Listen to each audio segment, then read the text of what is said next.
सबकी नज़र आजकल एशिया कप पर लगी हुई है और इंडियन सब कॉन्टिनेंट में एक चिंता का विषय बना हुआ है।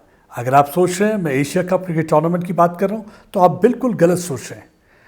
मैं बात कर रहा हूं Asia cup of regime change sponsored by deep state, इसका जिक्र हो रहा है। नमस्कार, मैं Pradeep Dutta line of communication के इस एपिसोड में आज आपको बताऊंगा कि किस तरीके से deep state is trying to dismantle many democratically elected government in Indian neighborhood, and now they are eyeing at Mazboot Bharat. How to deal with this new East India company that is using algorithm as tool to weaken India. But उससे पहले don't forget to comment, like and subscribe this channel. Last week Nepal के काठमांडू शहर में काफी खौफनाक और चौंकाने वाली तस्वीरें सामने आई। नेपाल के पार्लियामेंट को आग की लपटों में लिपटे हुए देखा। Supreme court was attacked. Media house को टारगेट किया गया।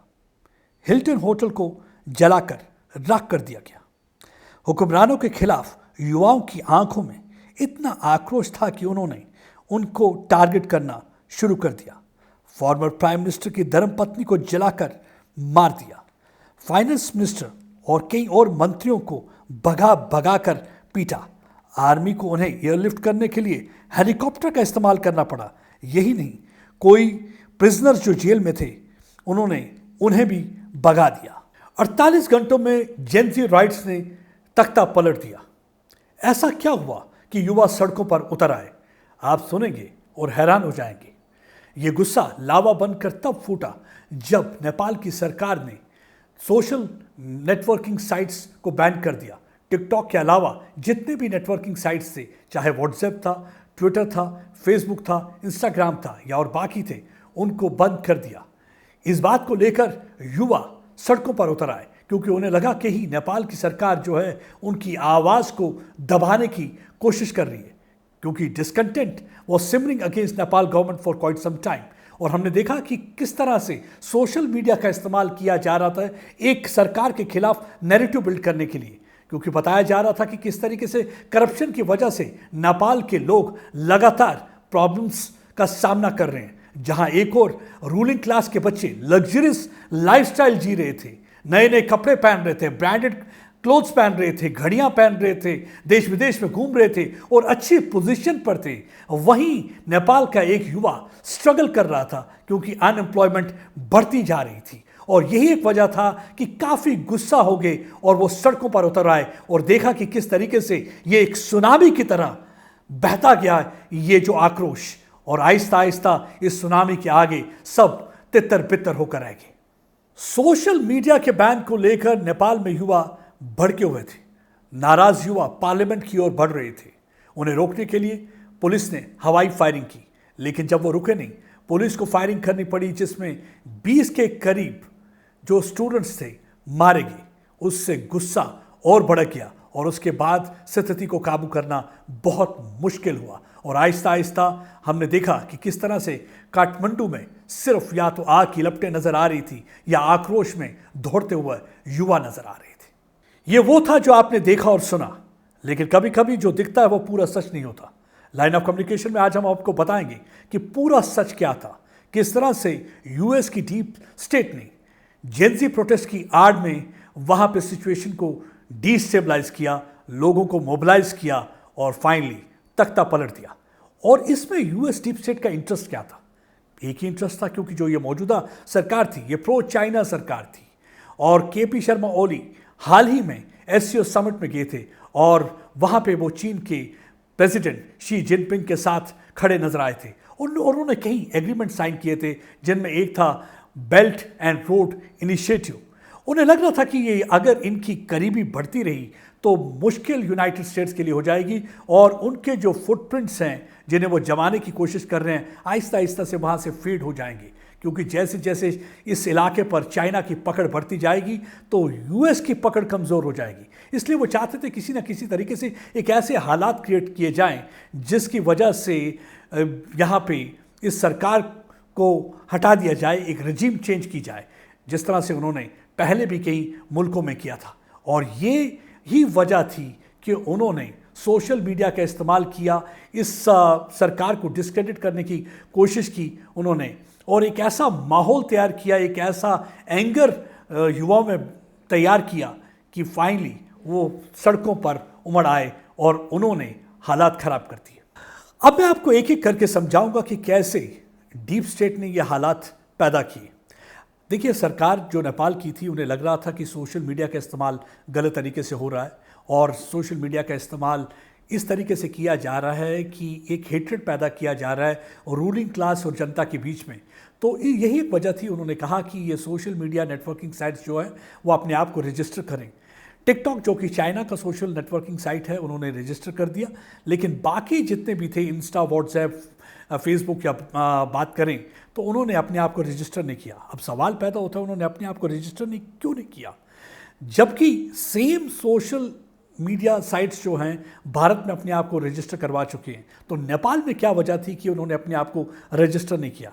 क्योंकि अमेरिका पूरी तरह जानता था, डीप स्टेट को मालूम था कि लोगों की डिपेंडेंसी जो है इन सोशल नेटवर्किंग साइट्स पे बढ़ती जा रही है। वो किस तरीके से डिपेंडेंट हो रहे हैं? क्योंकि कई लोग अपने बिजनेस जो थे इन्हीं सोशल नेटवर्किंग साइट्स के थ्रू चला रहे थे, और दूसरा देख रहे थे कि किस तरीके से एक रील कल्चर डेवलप हो रहा था, यानी कि वो इन रील के द्वारा एक पॉपुलैरिटी गेन कर रहे थे और पैसे भी कमा रहे थे। क्योंकि मोनेटाइजेशन जब हो जाती है तो आपको पैसे मिलने लगते हैं, तो कईयों के लिए रोजगार बन गया था। लेकिन ऑल ऑफ ए सडन जब वो रजिस्टर नहीं करते हैं तो उन्हें मालूम था कि रजिस्टर ना करना मतलब कि नेपाल की सरकार ज़रूर एक्ट करेगी, और जब नेपाल की सरकार एक्ट करेगी तो वो जो है बैन वो गुस्से में तब्दील हो जाएगा। और जैसा उन्होंने सोचा था, जैसा उन्होंने स्क्रिप्ट लिखा था, उसी तरीके से सब कुछ होता गया।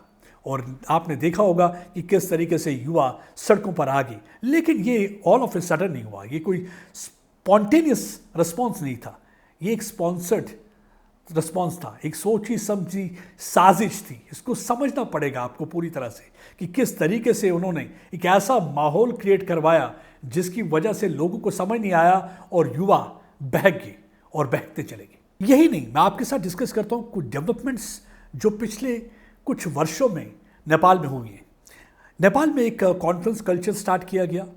देखते देखते हमने देखा कि किस तरीके से यूएस डीप स्टेट जो है उनकी एजुकेशनल इंस्टीट्यूशंस, कॉलेजेस, यूनिवर्सिटी में इन्फिल्ट्रेट कर रही थी।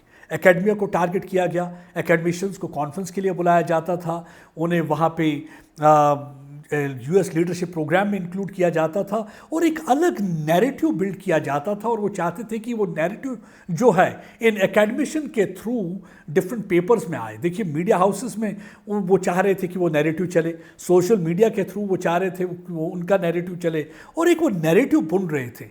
और वो नैरेटिव का जाल इस तरीके से बुनते जा रहे थे कि ताकि नेपाल के युवाओं के दिलो दिमाग पर वो जाल जो है छा जाए और उस जाल जो है उनके दिमाग को पूरी तरह से जकड़ ले। और वही कुछ हुआ।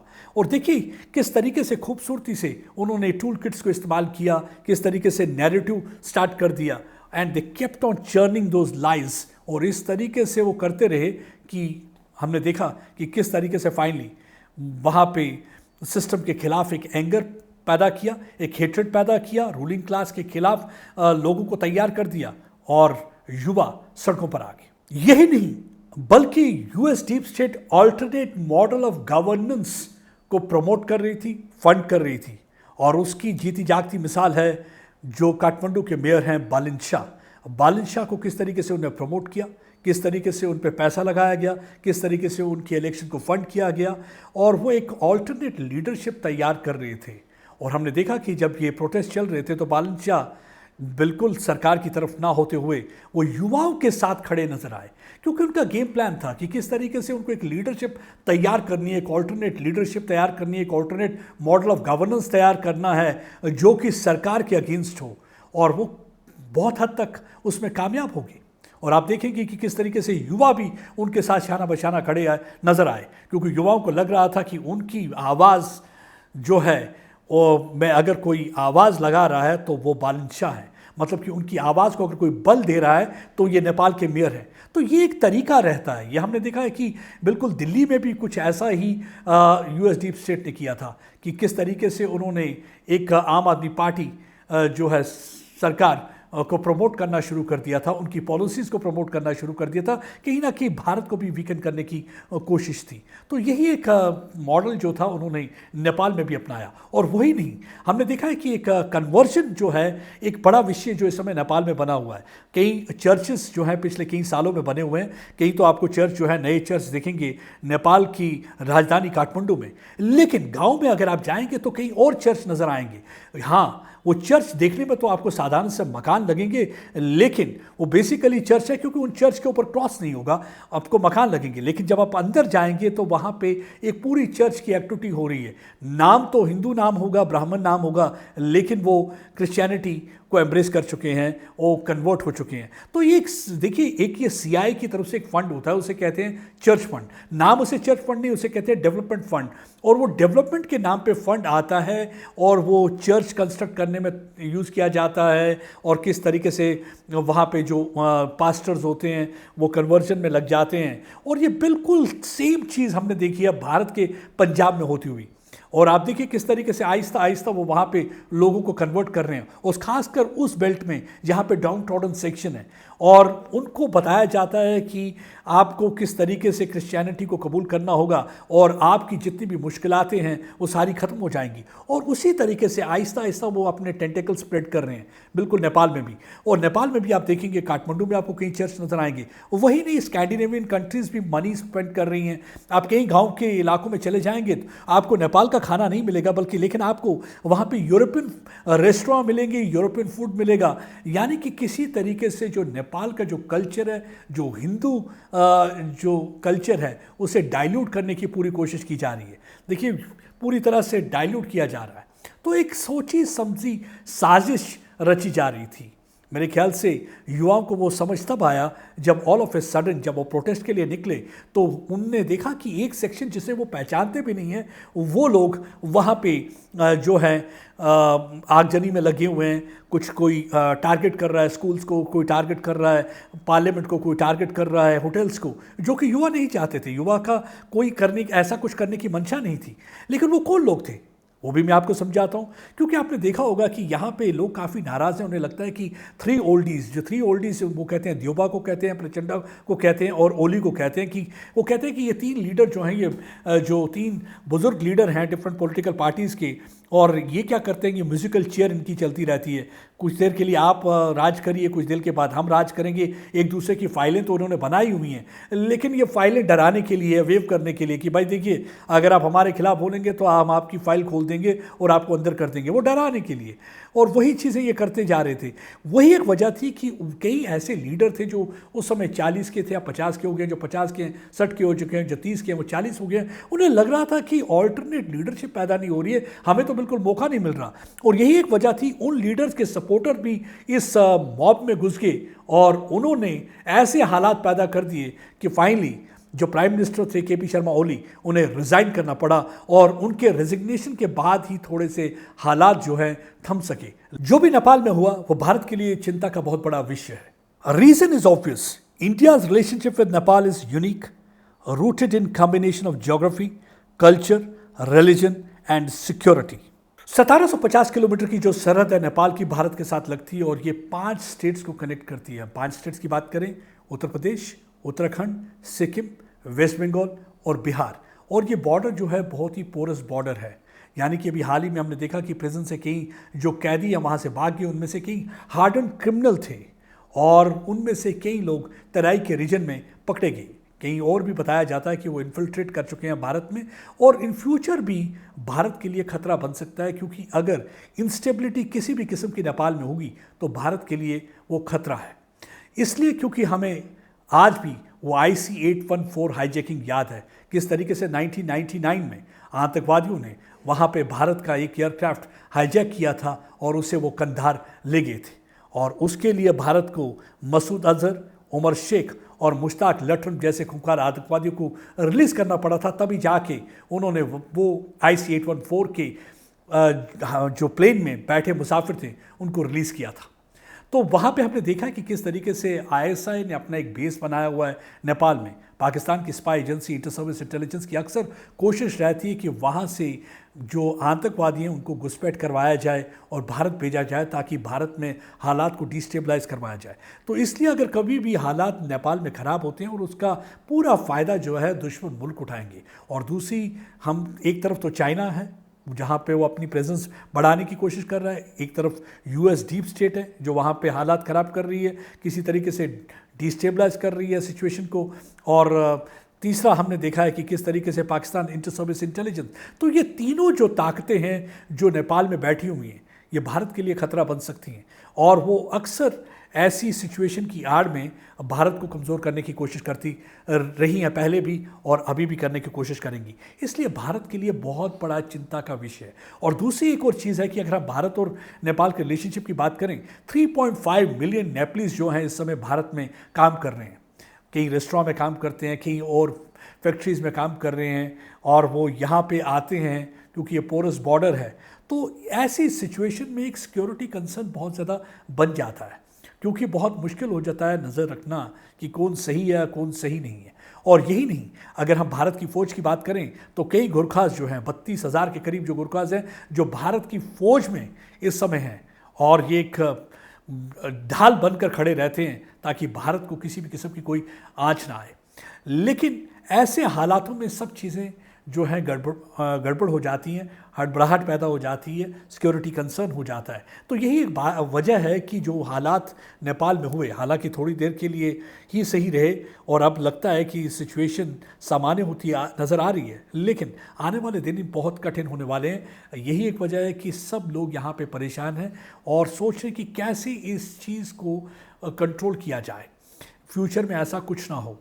क्योंकि अमेरिकन प्रेजेंस का मतलब है कि अमेरिका भी भारत पे नज़र रखना चाहता है, चाइनीज़ प्रेजेंस भी भारत के लिए ठीक नहीं है, क्योंकि चाइना की भी कोशिश रहती है कि भारत पे नज़र रखी जाए नेपाल में बैठकर। और उसी तरह से देखा जा रहा है कि किस तरीके से पाकिस्तान इंटर सर्विस इंटेलिजेंस भी मौके का फ़ायदा उठाकर यहाँ पे आतंकवादियों को इन्फिल्ट्रेट कर सकती है और वहाँ पे आतंकवादी गतिविधियाँ ऑलरेडी चला रही है, कई शिविर चला रही है। और हमने देखा है टाइम टू टाइम कैसे कई आतंकवादी जो कमांडर्स हैं नेपाल के ज़रिए भारत में दाखिल हुए हैं और यहाँ पर उन्होंने आके हालात को ख़राब करने की कोशिश की है। जो नेपाल में हुआ ये कहानी सुनी सुनाई नहीं लग रही आपको? बिल्कुल कुछ ऐसा ही 2024 में बांग्लादेश में हुआ था। वहाँ भी हमने देखा कि कैसे एंटी कोटा बिल को लेकर युवा सड़क पर आ गए थे, लेकिन उस एंटी कोटा बिल की आड़ में तख्ता पलटने की साजिश थी। उस साजिश का स्क्रिप्ट भी यूएस डीप स्टेट ने लिखा था। अब आप सोच रहे होंगे कि यूएस डीप स्टेट का क्या लेना देना, क्योंकि आपने देखा होगा कि वहाँ पर भी किस तरीके से लोग सड़कों पर आए, युवाओं ने वहाँ पे भी इंस्टीट्यूशंस को टारगेट किया और शेख हसीना के घर को भी टारगेट किया। फाइनली रातों रात शेख हसीना को अपने परिवार के सदस्यों के साथ भारत भागना पड़ा और पिछले 1 वर्ष से वो भारत में ही रह रही हैं। और यूएस बांग्लादेश में तख्ता क्यों पलटना चाहता था, ये आपको समझना होगा। क्योंकि यूएस की नज़र थी सेंट मार्टिन आइलैंड पे, और ये सेंट मार्टिन आइलैंड जो है स्ट्रेटेजिकली लोकेटेड आइलैंड है बे ऑफ बंगाल में, बहुत ही इंपॉर्टेंट है ये स्ट्रेटेजिक लोकेशन। और यूएस यहाँ पे मिलिट्री बेस स्थापित करना चाहता था, लेकिन शेख हसीना ने इसकी इजाज़त नहीं दी। यूएस चाहता था कि सेंट मार्टिन आइलैंड उन्हें लीज पर दिया जाए, लेकिन शेख हसीना ने वो आइलैंड देने से इनकार कर दिया। ये एक वजह थी कि शेख हसीना की सरकार को गिराने की साजिश यूएस ने रची। यूएस को लगा कि अगर मैं शेख हसीना की सरकार को गिराता हूँ तो सेंट मार्टिन आइलैंड पे अपना कब्जा जमा सकता हूँ, क्योंकि सेंट मार्टिन आइलैंड का मतलब कि यूएस चाइना पे नज़र रख सकता है, यूएस भारत पे नज़र रख सकता है और यूएस पूरी तरह से इंटरफेयर कर सकता है बांग्लादेश की पॉलिटिक्स में। लेकिन जब शेख हसीना ने यह आइलैंड उन्हें नहीं दिया तो यूएस बौखला गया और बौखलाहट में उन्होंने एक स्क्रिप्ट तैयार किया, और वो स्क्रिप्ट वही था जो नेपाल में लिखा गया था। और वो स्क्रिप्ट था कि तख्ता पलटना और किसी ना किसी तरीके से शेख हसीना की सरकार को गिराना। और अब आप देखिए कि आप सोच रहे होंगे कि ये जो इंटरिम गवर्नमेंट वहाँ पे जो चला रहे हैं, जो केयरटेकर सरकार है, जो मोहम्मद यूनुस है वहाँ पे जो सरकार चला रहे हैं, ये मोहम्मद यूनुस भी जो है ये एक ऑल्टरनेट गवर्नेंस का हिस्सा है। जो यूएस का ऑल्टरनेट गवर्नेंस मॉडल है वहाँ पे भी फोर्ड फाउंडेशन किस तरीके से मोहम्मद यूनिस जो कि नोबल पीस लॉरिएट हैं और ग्रामीण बैंक के लिए जाने जाते हैं, उनको प्रमोट करती आई है, उनको फंड करती आई है। और हमने अक्सर देखा है कि मोहम्मद यूनिस अपने बयान जो थे शेख हसीना के खिलाफ देते थे। वो कहते थे कि शेख हसीना की जो सरकार है ऑथोरिटेटिव सरकार है। लेकिन शेख हसीना के टाइम एक बहुत ही अच्छी चीज़ थी कि उन्होंने कभी भी रेडिकल एलिमेंट्स को पनपने नहीं दिया। उन्होंने कभी भी इजाज़त नहीं दी कि Jamaat Islami should call shots in Bangladesh. और यही एक वजह थी कि बहुत हद तक वो सिचुएशन को कंट्रोल करने में कामयाब थे। और उनके टाइम पे जो इकॉनमी थी बांग्लादेश की, पाकिस्तान से कई गुना बेहतर थी। लेकिन आज 1 साल हो चुका है, लेकिन आप देख सकते हैं कि सिचुएशन बद से बदतर होती हुई नज़र आ रही है। आज रेडिकल एलिमेंट्स एक ऐसी मुहिम चला रहे हैं जिसकी वजह से माइनॉरिटीज़ का बांग्लादेश में रहना मुश्किल हो गया है। हिंदुओं के मंदिरों को जलाया जाता है, उनके घरों को टारगेट किया जाता है। और यही नहीं, अवामी जो पार्टी है शेख हसीना की, उनके सदस्यों को भी टारगेट किया जा रहा है। लेकिन यूएस को फ़र्क नहीं पड़ता। ये वही यूनाइटेड स्टेट्स ऑफ अमेरिका है जो माइनॉरिटी राइट्स को लेकर बड़े बड़े सरमन्स देता रहा है। तो कोई उनसे सवाल पूछे, आज आपके वो सरमन्स का क्या हुआ? आज आप क्यों नहीं बोल रहे, जब आपने देखा है कि किस तरीके से रेडिकल एलिमेंट्स माइनॉरिटी के राइट्स को पूरी तरह से छीन रही है और किस तरीके से वो वहाँ पे माइनॉरिटीज़ को टारगेट कर रहे हैं, किस तरीके से औरतों को मारा जा रहा है, किस तरीके से डेमोक्रेटिक सरकार को पूरी तरह से आपने तहस नहस करके रख दिया है। एक तरफ आप बात करते हैं डेमोक्रेसी की कई जगह पे, और दूसरी तरफ आप ऐसा करते हैं। और यही बिल्कुल similar model US deep state का हमने देखा था 2022 में श्रीलंका में। श्रीलंका में भी बिल्कुल उसी तरीके से उन्होंने इस मॉडल का इस्तेमाल किया था। वहाँ पे भी हमने देखा कि किस तरीके से सोशल मीडिया का इस्तेमाल करके गुस्सा एक पर्टिकुलर रजीम के खिलाफ किया। और वहाँ पे भी बेसिकली श्रीलंका में भी यूएस चाहता है कि उनका कंट्रोल रहे। और यही एक वजह थी कि उन्होंने राजपक्षे सरकार के खिलाफ एक ऐसा माहौल तैयार किया कि फाइनली उनकी सरकार को गिरा दिया। अब आप सोच रहे होंगे कि ये डीप स्टेट काम कैसे करती है। ये डीप स्टेट, देखिए डीप स्टेट के मैं आपको बताता हूँ कि इनके 4 डी हैं, जो इनके 4 पिलर बताए जाते हैं। देखिए ये क्या करते हैं, ये क्या कोशिश इनकी रहती है। सबसे पहले ये सरकार को डिस्क्रेडिट करने की कोशिश करते हैं। उसके बाद ये सिचुएशन को डीस्टेबलाइज करते हैं। उसके बाद ये डिसमेंटल कर देते हैं उस सरकार को, उस रूलिंग क्लास को। और अगर इनका मन चाहे तो ये डिसइंटीग्रेट भी कर सकते हैं उस कंट्री को। ये इनके जो ये 4 पिलर्स हैं, इस पे ये काम करते हैं। और इनका सबसे बड़ा टूल, चाहे श्रीलंका की बात करें 2022 में, चाहे 2024 में बांग्लादेश की बात करें, या 2025 में अगर हम नेपाल की बात करें, तो एल्गोरिदम का इस्तेमाल किया जाता है। We have seen that how this algorithm outran the state, Nepal, Bangladesh, Sri Lanka, and next target seems to be India. When an algorithm decides the tempo, 1,000,000 thumbs can out-mobilize 1,000 batons. Over the last 3 years, 3 neighbors of India, Sri Lanka in 2022, Bangladesh in 2024, and now Nepal in September 2025, have shown how fast social media can turn moral outrage into street power, often faster than any security apparatus can adopt. A combustible grievance, an algorithm spark, a rush to the streets, a panicked shutdown, and sometimes a government collapse. This is how the deep state works. और यही template का इस्तेमाल उन्होंने 2011 में अरब spring के दौरान किया था। किस तरीके से उन्होंने ट्यूनीशिया में रजीम चेंज करी, और ये सिलसिला चलता रहा और फाइनली आके 2024 में सीरिया में जाके थमा। और सोशल मीडिया का इस्तेमाल करते रहे, एक फैब्रिकेट करते हैं, एक ऐसा तरीके से मैन्युफैक्चर करते हैं आक्रोश को, और उसको आक्रोश को इस्तेमाल करते हैं मोबिलाइज करने के लिए लोगों को। और फाइनली कुछ लोग उस अरब स्प्रिंग को उस समय सेलिब्रेट कर रहे थे। मुझे आज भी याद है कि ये सवाल जब हमने उस समय के सीनियर पॉलिटिशियंस और ऑफिसर से पूछा सिक्योरिटी अपरेटिस में कि क्या आपको लगता है कि ये अरब स्प्रिंग जो वहाँ पे आक्रोश सड़कों पर दिख रहा है, क्या वो जो फॉर्मूला है यहाँ पे भी रेप्लिकेट किया जाएगा भारत में? तो उन्होंने कहा कि ऐसा बिल्कुल नहीं हो सकता। लेकिन मैं आपसे कहता हूँ कि मेहरबानी करके ये कबूतर मेंटालिटी से बाहर निकलिए। मैं कबूतर मेंटेलिटी वर्ड क्यों यूज़ कर रहा हूँ, क्योंकि कबूतर क्या करता है, जब उसे बिल्ली खाने के लिए आती है तो कबूतर आंख बंद कर देता है। आंख बंद करने का मतलब कि उसे बिल्ली नज़र नहीं आ रही, वो सोचता है कि बिल्ली एग्जिस्ट नहीं करती, आंख बंद करने से बिल्ली एग्जिस्ट नहीं करती जब तक बिल्ली उसे खा जाती है। वही एक वजह है कि जो ये नेपाल में हुआ, बांग्लादेश में हुआ और श्रीलंका में हुआ, इसको देखकर भारत को एक सबक सीखना चाहिए और भारत को पूरी तरह से तैयार रहना चाहिए, क्योंकि कोशिश भारत को भी डिसमेंटल करने की हो रही है, भारत को भी डिसइंटीग्रेट करने की हो रही है, डिस्टेबलाइज करने की हो रही है। क्योंकि वजह यह है कि अमेरिका हमेशा से चाहता रहा कि भारत में भी उनकी एक मिलिट्री बेस हो, लेकिन उन्हें मालूम है कि यहाँ पे स्ट्रांग सरकार है और भारत अपनी सोवरेंटी किसी भी हालत में नहीं खोना चाहता।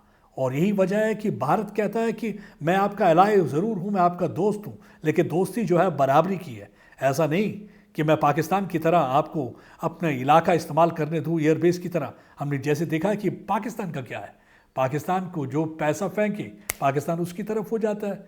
पाकिस्तान तो एक ऐसी स्टेट है, क्लाइंटल स्टेट, जहाँ पे अमेरिकन एयरबेस है, जहाँ पे चाइनीज़ प्रेजेंस है, जहाँ पे टर्की वाले आके रह सकते हैं, कोई भी आ सकता है। यानी कि आप पैसा दीजिए, यानी कि वो किराए का मकान है, उस किराए के मकान में कोई भी आ सकता है, आप किराया दीजिए और आप रह सकते हैं। लेकिन भारत ऐसा मुल्क नहीं है। भारत अपनी सोवरेंटी कभी भी नहीं खोना चाहेगा और यही वजह है कि उन्हें मालूम है कि ये भारत अपना इलाका कभी भी इस्तेमाल नहीं करने देगा किसी भी मिलिट्री बेस के लिए। तो अक्सर कोशिश अमेरिका की रहती है कि भारत की जो स्ट्रॉन्ग लीडरशिप है, भारत की जो स्ट्रॉन्ग इकॉनमी है, उसको किसी तरीके से शैटर किया जाए। और यही एक वजह है कि लगातार हमने देखा है कि पिछले कई वर्षों से कोशिश होती आ रही है अमेरिका की, यहाँ पे भी किस तरीके से डिस्टेबलाइज किया जाए। और हमने देखा कि उस समय भी लोग सेलिब्रेट कर रहे थे जब अरब स्प्रिंग हो रही थी, लेकिन मैंने तब भी कहा था एज ए जर्नलिस्ट, जो आपको स्प्रिंग लग रहा है वो स्प्रिंग नहीं है, बल्कि जो ऑटम है, पतझड़ है। और पतझड़ में कभी फूल खिलते नहीं हैं, पतझड़ में अक्सर फूल मुरझाया करते हैं। और वही हुआ, देखते देखते हमने देखा कि किस तरीके से ये इलाके सारे मुरझा गए। जहाँ एक तरफ खुशहाली हुआ करती थी और वहीं ट्यूनीशिया से लेकर सीरिया तक कहानी वही रही, death, destruction and devastation. Democracy तो कहीं नज़र नहीं आई, ये सारी चीज़ें ख़त्म हो गई। और देखिए, बताया जा रहा था कि लोगों का पावर है, ये लोगों का पावर नहीं था, this was basically deep state power. और ये डीप स्टेट काम कर रही थी और इसलिए भारत को भी समझना होगा। हाल ही में ऑपरेशन सिंदूर हुआ और हमने देखा कि किस तरीके से भारत ने 26 मिसाइल दागे और 26 मिसाइल में 9 आतंकवादी ठिकानों को पूरी तरह से पाकिस्तान में ध्वस्त कर दिया। और उसके बाद से हमने देखा कि जब पाकिस्तान ने भारत को टारगेट करने की कोशिश की तो भारत ने उनकी एयर बेसिस को भी निशाना बनाया। और उसके बाद सीज फायर का ऐलान हुआ। सीज फायर क्यों हुआ? क्योंकि पाकिस्तान के डीजीएमओ ने भारत के डीजीएमओ को कॉल किया और उन्होंने कहा कि हम चाहते हैं कि सीज फायर हो। पाकिस्तान पूरी तरह से घुटनों पर आ गया था, क्योंकि पाकिस्तान को कभी भी नहीं लगा था कि भारत उनके हार्टलैंड को टारगेट करेगा, रावलपिंडी को टारगेट करेगा, लाहौर को टारगेट करेगा, बावलपुर को टारगेट करेगा। क्योंकि उनको लग रहा था कि शायद हो सकता है कि भारत का ये सर्जिकल स्ट्राइक जो है सिर्फ POJ पाकिस्तान ऑक्यूपाइड जम्मू कश्मीर तक सीमित रहे। लेकिन भारत ने पाकिस्तान को सबक सिखा दिया। लेकिन उसके बाद देखा होगा कि 24 के करीब स्टेटमेंट्स जो है 24 बार डोनाल्ड ट्रंप की तरफ से आई हैं। डोनाल्ड ट्रंप क्योंकि जो भारत की जो सरकार है उसे डिस्क्रेडिट करना चाहता था, ये बताना चाहता था ये कमज़ोर सरकार है, ये जो सीज फायर हुआ ये डोनाल्ड ट्रंप की वजह से हुआ, जबकि हकीकत कुछ और है। हकीकत ये थी कि पाकिस्तान घुटनों पर आ चुका था और पाकिस्तान सीज फायर चाहता था। यही एक वजह थी कि भारत ने सीज फायर की जो शर्त थी पाकिस्तान की मान ली, क्योंकि भारत ने पहले ही कहा था हम तो चाहते नहीं इस सिचुएशन को एस्केलेट करना, लेकिन हाँ, अगर आप हमें टारगेट करेंगे तो हम उन आतंकवादी ठिकानों को ज़रूर टारगेट करेंगे। और पहली बार भारत ने जो है मुरीदके में लश्कर के हेडक्वार्टर को पूरी तरह से तबाह बर्बाद कर दिया। और उसी तरह से हमने देखा मरकज़ सुभान अल्लाह, जो कि जैश ए मोहम्मद का हेडक्वार्टर है बावलपुर में, उसे भी तबाह बर्बाद कर दिया पूरी तरह से। That was demolished, decimated. लेकिन अमेरिका क्रेडिट लेने की आड़ में था। क्रेडिट लेने का मतलब ये है कि आप लोगों के माइंड में एक सस्पिशन पैदा करो कि ये मोदी सरकार जो है ये बड़ी कमज़ोर सरकार है। देखिए मोदी किस तरह से डर गया, क्योंकि वो चाहते नहीं थे कि he should emerge as a powerful leader and India should be seen as a strong power, क्योंकि भारत ने एक अलग रणनीति रच ली है. There is a paradigm shift in the military strategy of India, that if you are going to violate line of control, it's no more going to be sacrosanct for us. We will also cross and target you. And this time, even without crossing line of control, they were able to decimate and demolish 9 terror den and also destroy 11 of Pakistan's air bases. ये तो शायद 71 की जंग में भी ऐसा नहीं हुआ था, जिस तरीके से भारत बिना लाइन ऑफ कंट्रोल, बिना सरहद पार किए पाकिस्तान को तबाह बर्बाद करने में लग गया था. और आप सोच रहे होंगे कि ऐसा क्यों हो रहा है. ये देखिए, लगातार ऐसा कर रहे हैं क्योंकि एक साजिश होती है. देखिए, आप इस तरीके से आप एक परसेप्शन क्रिएट करने की कोशिश करते हैं. कभी आप ये कहते हैं कि माइनॉरिटीज़ भारत में सेफ नहीं है, कभी आप इस्लामोफोबिया के नाम पे एक गलत इंप्रेशन पैदा करने की कोशिश करते हैं, और अक्सर आप टूल किट्स का इस्तेमाल करते हैं ताकि भारत की छवि को ख़राब किया जाए. Portray India in bad light, demonise Indian forces and also project Indian leadership in bad light, because एक ऐसा माहौल क्रिएट करने की कोशिश करते हैं. और कभी कभी आप इंस्टीट्यूशंस को टारगेट करते हैं. तो आप देखा है कि किस तरीके से you use certain political parties for that. आप इंस्टीट्यूशन को टारगेट करते हैं, आप इलेक्शन कमीशन के दफ्तर को टारगेट करते हैं. ये जबकि भारत एक लार्जेस्ट डेमोक्रेसी है. यहाँ पे आप देखेंगे, अगर डाइवर्सिटी देखेंगे, उसके बावजूद यहाँ पे कितने बड़े इलाके में इलेक्शंस की जाती है और एक त्यौहार की तरह सेलिब्रेट किया जाता है. लेकिन पूरी तरह से वो चाहते हैं कि एक ऐसा एटमॉस्फेयर क्रिएट किया जाए, लोगों के मन में शक शुबा क्रिएट किया जाए, ताकि लोग नेपाल, बांग्लादेश और श्रीलंका की तरह यहाँ पे भी सड़कों पे आए.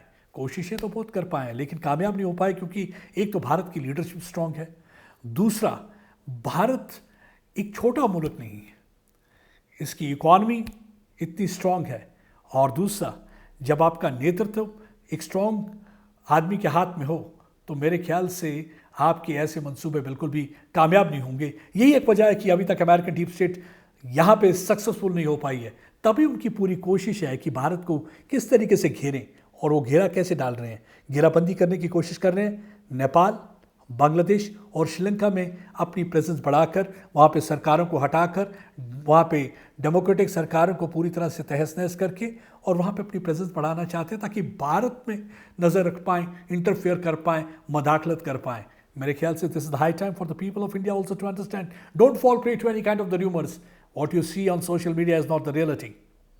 Use social media for your benefit. अगर आपको इस्तेमाल करना है सोशल मीडिया तो churn to what you need to do is that you need to have your own narrative, and that is called the Indian narrative, and you should use social media because largest population and 65% of the population here is youth, and the youth is having the mobile in their hand, and when you are going to use a mobile, always try to have the Indian narrative, and that narrative should be dominating narrative where you are going to demolish and decimate the lives being churned by these deep states. So that's how you have to work. Because we have seen that how they had used Shaheen Bagh protest to destabilize situation in India. You have seen that how they had tried to create problem because they were trying to infiltrate into the farmers' protest also. We have seen that the certain elements were trying to take the farmer protest in different direction. And how they are trying to pit one community against the other community. That's what they are trying to do. And now during the flood time also they were trying to create an impression that, see, the government of India is not standing with the people in Punjab. So that's what they are trying to do. So they are trying to create animosity. They are trying to sow seeds of hatred. So you have to be intelligent enough to understand this thing. Last time, I'll say, यूनान, मिस्र व रोमा सब मिट गए जहाँ से अब तक, मगर है बाकी नामो निशान हमारा. कुछ बात है कि हस्ती मिटती नहीं हमारी, सदियों रहा है दुश्मन दौरे जहाँ हमारा. वो कुछ बात क्या है? कुछ बात ये है, the unity in diversity. And that is the biggest strength of India. With these words, I take leave from you. Next time again with another topic, I'll be back and interacting with you. Namaskar.